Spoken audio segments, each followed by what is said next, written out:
Hey everybody, what is going on? Hexlex here. I got another Master Duel video for you. Coming at you with Fiendsmith Magistus Mitsurugi. Definitely been wanting to try out the Magistus variant here, and in this combo line, I'm going to show you how Spenta can get us to a full Mitsurugi Fiendsmith line with a little bit extra on top since we used Magistus stuff. Alright, we're going to go for the Spenta effect. And we'll use that to add Zawara to our hand. Also, just want to throw this out here that this line is something that I kind of like brewed based on builds that I have looked up and put together. It is going to be different from lines like, I know Shapest of Snatches has that insane line with the searchable droll. I'm going to be doing something a little bit more simple than that, mostly because I didn't want to craft the double Chorozo and the Magispector UR. But anyway. Let's keep going here. Now that we have normal summon to Zawara, we're going to activate by equipping the Artemis from our extra deck, which will of course activate the Zawara effect, allowing us to special summon Spenta from our graveyard. We can go Artemis effect and add Crowley from deck to hand. And then we can activate our Crowley effect, which will allow us to special summon from our hand. Now we're going to bridge into Mitsurugi by, of course, going into King of Feral Imps. We're going to want to use exactly Spenta plus Crowley. And now when we go to activate the King of Feral Imps effect, we want to detach exactly Spenta. This is actually important. You'll see why in a moment here. But naturally, we're going to want to add the Habakiri. And we can activate our Habakiri in order to special summon the Saji from our deck, which we will then immediately tribute off. Saji effect gets to activate here, which will add the Mitsurugi ritual from deck to hand. Alright, now at this point, let's activate our Mitsurugi ritual. We will activate the second effect first to summon from hand the Habakiri. We're going to use the Kusanagi as well as the Night Sword Serpent from our deck. Summon that right over here. Alright, we're going to go Chainlink 1 Kusanagi and then add the Mitsurugi Ritual. Then we'll go Chainlink 2 Night Sword Serpent. This, of course, chain blocks against Ghost Spell.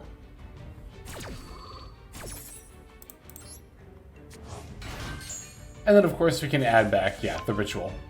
So at this point, I actually want to Synchro Summon, but before we do that, I want to set up another body on our board.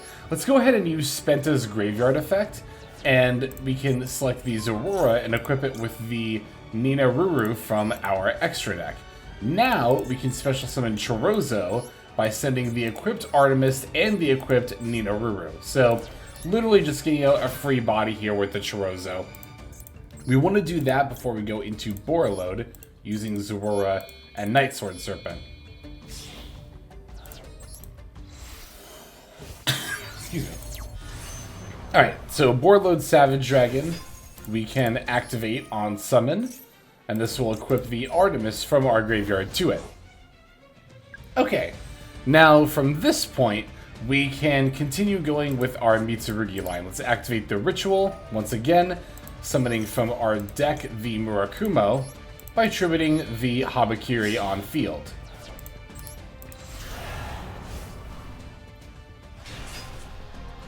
Alright, Habakiri effect will activate. We can add the prayers from deck to hand. And then of course we'll special summon to our field. Now I'm definitely going to want to have some extra room in my main monster zone. So let's make Moon of the Closed Heaven using Chorozo as well as King of the Feral Imps. I'm not going to do Fiendsmith stuff just yet, but it does free up some more room in our main monster zones. We're going to go for Mitsurugi Prayers, which will tribute the... it's the Murakumo we haven't tributed yet, so let's go ahead and do that. We will do both effects. Let's go ahead and add Aramasa. And then we will special summon the Saji.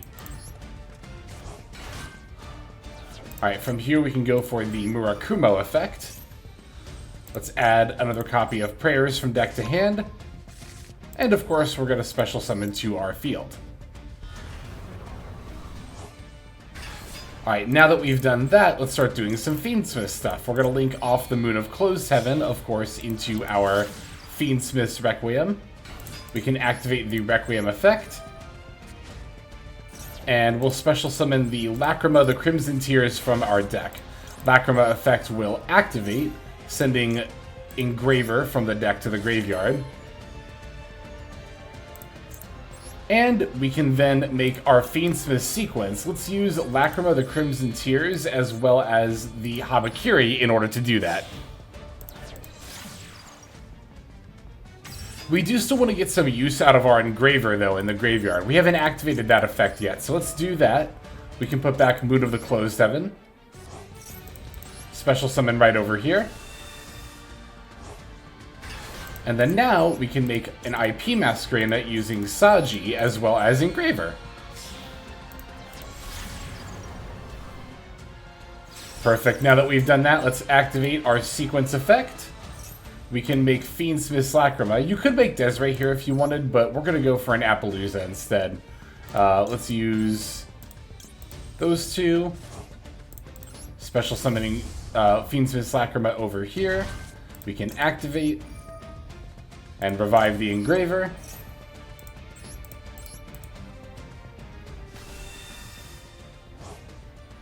And finally, we're going to make a 3-material Appaloosa with the Fiendsmith's Lacrima, the Fiendsmith Engraver, and the sequence as 2 materials.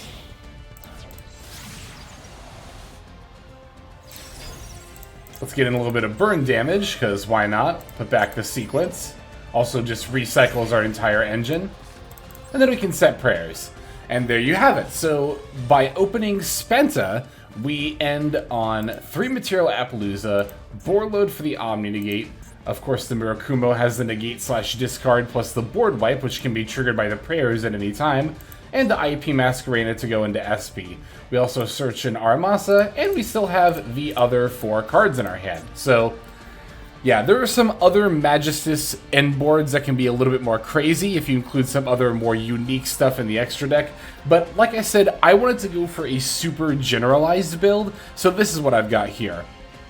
Also worth noting that the Magistus engine gets full combo, but if you open Fiendsmith, you can really only go into Mitsurugi, and Mitsurugi lets you go into Mitsurugi stuff, of course, and Fiendsmith, but then you can't really go into Warlord Savage Dragon very easily. So the Fiendsmith, of course, goes into Mitsurugi by using Lena and then the Chorozo, similar to how we did it in the Snake Eye video. But alright, now that I've shown off a combo line, let me show off some gameplay here as well.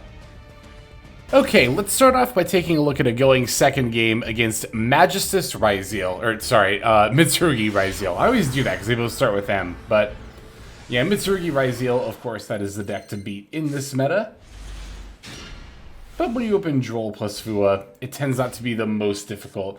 We are going to kind of have to face a bit of a decision at some point here, though, because I'm going to Fua the Ice Ryzeal, but if my opponent keeps playing, at some point I might want to Droll them. I also have, like, very conveniently opened, like, one of each starter, so it's not like I really super need the Fualo straws.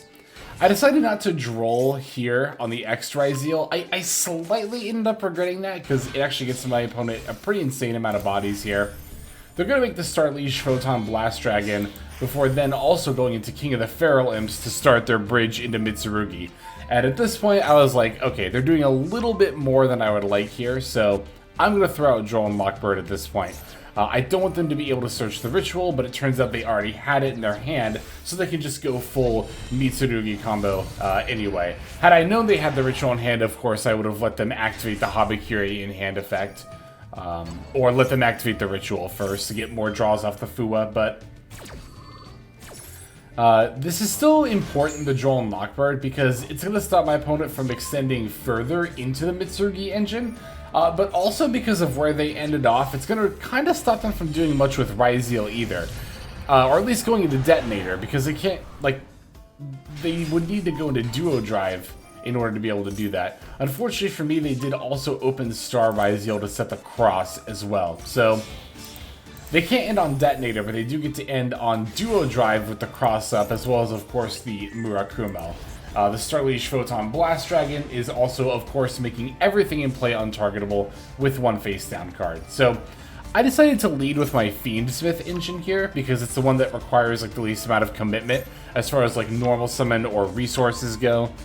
Plus, if my Fiendsmith line gets negated, I can still do like all of the Mitsurugi stuff, and I still have Spenta to be able to go into like Boarload potentially as well. Alright, here's the Requiem. I'm basically just kind of waiting for my opponent to use some of their card effects at this point. But I am about to make a misplay here, so we're going to summon the Engraver, right? But you'll notice I'm equipping the Requiem, and I do end up activating the Engraver effect. I was aware of Starliege Photon Blast Dragon, but for some reason I had it in my head that it protected Xyz monsters from being targeted. No, it's any monster with 2000 war attack, so that includes the Murakumo. I thought I was going to be able to send the Murakumo here potentially, but I was mistaken unfortunately, so yeah. I have to send my own Engraver, lose out on a body doing so, but that's not going to be super awful here. Because I can still go for the normal Zorora, bring back the Spenta, summon the Crowley, go for the Crowley here. And I'm going to synchro for Boarload Dragon right now, because I'm basically going to force my opponent to start using these effects, right? Because if they don't chain Murakumo and or Cross, then I'm just going to have an on-negate established. So they go for the Murakumo effect. I will gladly discard the Night Sword Serpent. They end up using Cross. That's beautiful. 2 of the negates out of the way. Night Sword Serpent gets to summon itself, and then I'll link it with the Lacrima to go into sequence and still pivot into full Fiendsmith plays. Their last interruption is going to be an Imperm on the sequence, but as you can see, I can still go into full Mitsurugi combo from here. Not only that, but I still have a ton of bodies on board to work with here, too. Like, I could just make a 3-man Appaloosa if I really wanted to. There's not really a reason to do that because my opponent doesn't have any monster effects they can use on board, but I could have if I wanted to. Also, not being able to target their stuff is not a problem in the long term because, of course, I can simply use my own Murakumo to just destroy all monsters on their field. So yeah, there we go is great. Awesome grammar. There we go. There is what I meant to say. Our first duel there, going second game against Ryzeal, Mitsurugi Ryzeal. But let's go and check out our next game. And this next duel will be a going first game against Millennium Fiendsmith Orcust. I actually just recorded my Fiendsmith Orcust video a bit ago, but depending on when this video goes out, I think you might be seeing that in a couple of days. Because I think I'm going to put this out for... Well, anyway, enough theorying about when I'm going to upload videos. Let's get into the duel here. Going first, they're going to Fuelos, and we're going to Ash Blossom that. Pretty easy there. Going to lead with the Fiendsmith's track. Just want to test and see if they have anything here, like for my Zorora. Or I guess before I use the Zorora, rather. The Fiendsmith engine is great in this deck because it's really good at baiting out, you know, hand traps from the opponent, as the Fiendsmith engine often tends to do.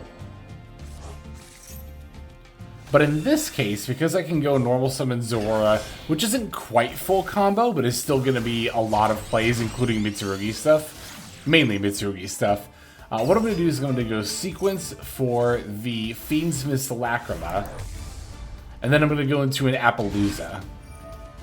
I do also have Desiree in the extra deck, but just happen to be in a couple of scenarios here where making the Appaloosa end up being pretty good.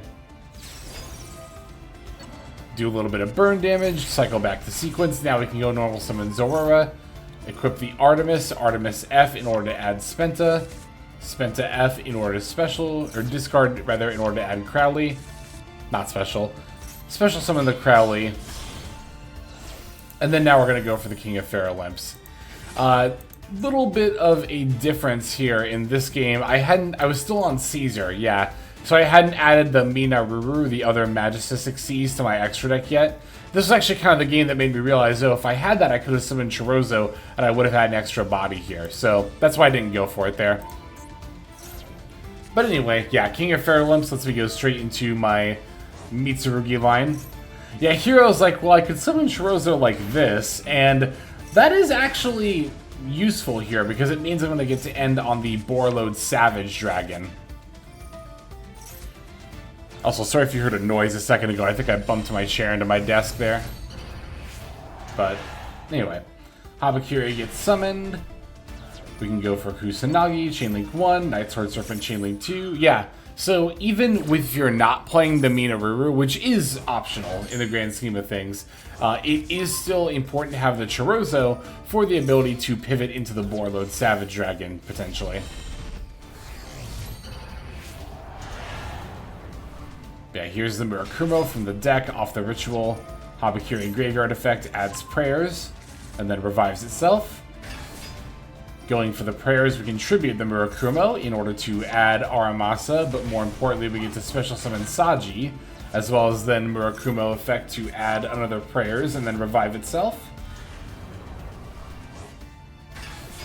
Alright, there's the Synchro Summon for the Boarload Savage Dragon, equipping the Artemis, and then of course finally we're going to make an IP Masquerena as well.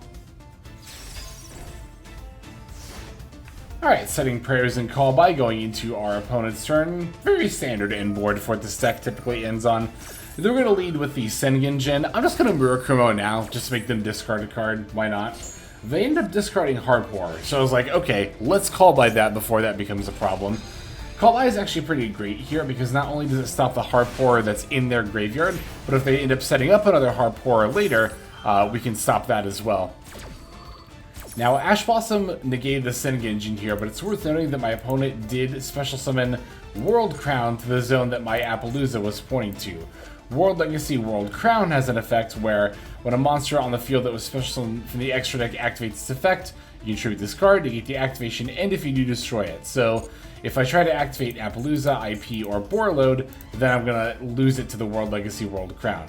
Of course, if I were to say activate IP or Boarload, I could simply use Appaloosa to negate it, but I'll humor my opponent and play around it a little bit here.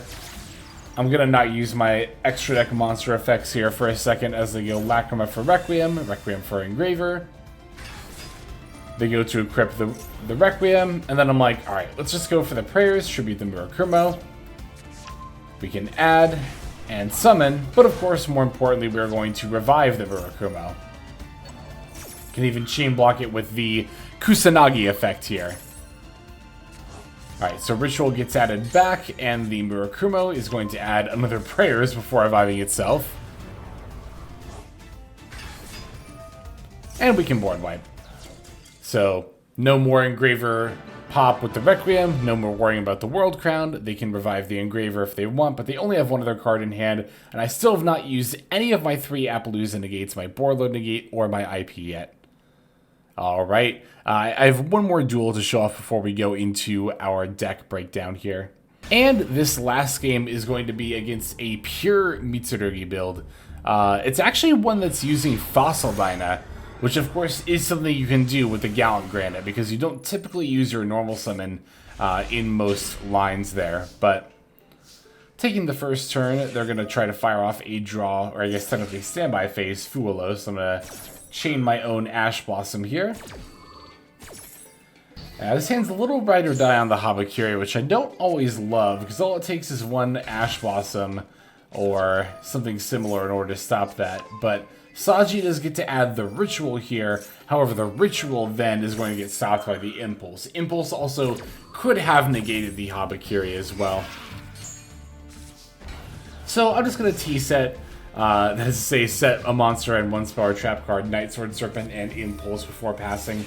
They're going to go for their own Habakiri. I'm going to chain the Max C to that, and it does end up resolving here, so they're going to go special Saji F in order to add the Ritual. Very interesting that we once again have the Droll and Lockbird here, kind of choosing at what point we want to fire this off against a deck that very much is going to do a lot of searching.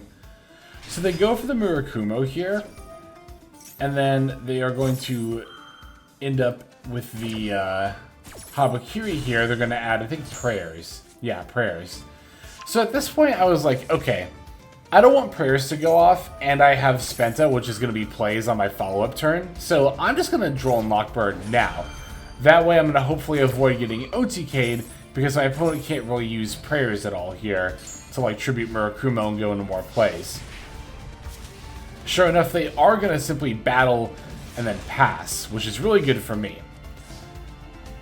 Now I'm going to go for Spenta effect, They're going to chain Murakumo, which is very expected. I can just discard Hamakiri, which of course I've already used the once per duel effect. Spenta's going to add the Zorora here, which I'll go in for the normal summon. They're going to chain Mitsurugi Prayers, which I'm going to Ash Blossom to stop them from searching / summoning. Of course, the Murakumo will come back and try to wipe my Zorora, but I do have the Imperm ready for that. They're going to add another copy of Prayers.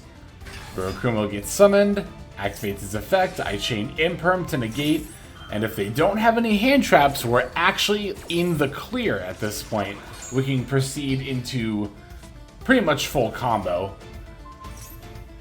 We'll go for the effect, and they have Impulse. And, of course, they did already use another copy of Impulse earlier, which means this one negates and destroys. So, yeah, it's a bit of a bit of a bummer there. I was going to say bummer and shame at the same time, but we were close. Again, it really came down to if they had one last hand trap there. I think that our timing for Droll was good in that game, though, in the grand scheme of things. Like, we used it at a point where it stopped our opponent from OTKing us, but after a point, of course, that we made sure that we had plays going into our opponent's turn. Okay, there's the duels. Let's go ahead and take a look at the deck breakdown here. Okay, so here is my list for Fiendsmith, Magistus, Mitsurugi. Like I said in the combo guide, I'm not really doing anything fancy here. I don't have, like, the... let's see. I can even pull it up here so you know which one I'm talking about. There's the... yeah, this one. The Magispector Draco Ryu. So this has the effect where if a monster is tributed while it's on the field, you can detach a material, summon a level 6 or lower winged spellcaster from your deck. That, of course, can special summon Droll and Lockbird. And that's also not once per turn, by the way. So that's the main kind of centerpiece of, like, Shapest of Snatches lines, right? Which, since I've mentioned that video a couple of times, I'll go ahead and link it in the description below. That combo line's pretty insane.